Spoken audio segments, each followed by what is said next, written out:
Hi friends, எல்லாருக்கும் வணக்கம். இன்றைக்கி நம்ம NVR பற்றி பார்ப்போம்.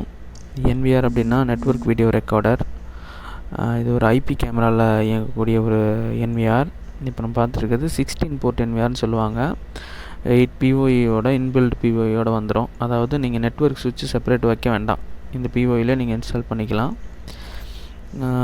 இதில் பார்த்தீங்கன்னா அப் டு 2 ஹார்ட் டிஸ்க் வரையும் நீங்கள் யூஸ் பண்ணிக்கலாம். 6 டெரா வரையும் இது சப்போர்ட் பண்ணும். ஸோ 6 டெரா ஒரு ஹார்ட் டிஸ்க் வச்சிங்கன்னா, அதாவது 12 டெரா அப் டு 12 டெரா வரையும் நீங்கள் இன்ஸ்டால் பண்ணிக்கலாம். இதுதான் ஹார்ட் டிஸ்க் இன்ஸ்டால் பண்ணுற போர்ட்டு. 2 போர்ட் இருக்கும். ஸோ 6 டெரா நீங்கள் 12 டெரா யூஸ் பண்ணிக்கலாம். இப்போ இந்த கேபிள் பார்த்தீங்கன்னா இது ஹார்ட் டிஸ்கோட பவர் சப்ளைக்கு உள்ளது. ஸோ இது இன்பில்டாக போர்ட்லேருந்தே வந்துடும்.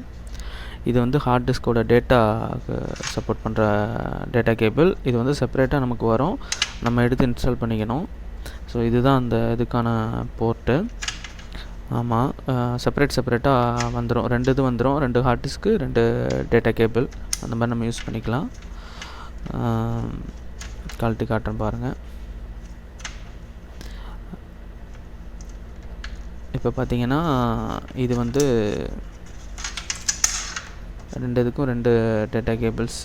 ஓகே, இப்போ அடுத்து பார்த்தீங்கன்னா இது 2 பவர். இப்போ நான் ஹார்ட் டிஸ்க் எப்படி இன்ஸ்டால் பண்ணுறது நான் அடுத்த வீடியோவில் காட்டுறேன். இப்போ நான் உங்களுக்கு ஓவராலாக இதை சொல்லிடுறேன் என்னென்னு. இது SMPS, இது வந்து நெட்வொர்க் IC. ஆமாம், நீங்கள் வந்து இந்த இதில் ப்ளக்இன் பண்ணும்போது இதிலேருந்து நெட்வொர்க் இதை வந்து எடுத்து ஒர்க் பண்ண வைக்கிறது அந்த IC தான். இதுதான் அந்த 8 போர்ட் ஸ்விட்சுக்கு உள்ள நம்மளோட POE. ஸோ சப்போர்ட் பண்ணுங்கள். நான் அடுத்த வீடியோவில் ஃபர்தராக என்னென்ன நடக்குதுன்னு நான் உங்களுக்கு அப்டேட் பண்ணுறேன்.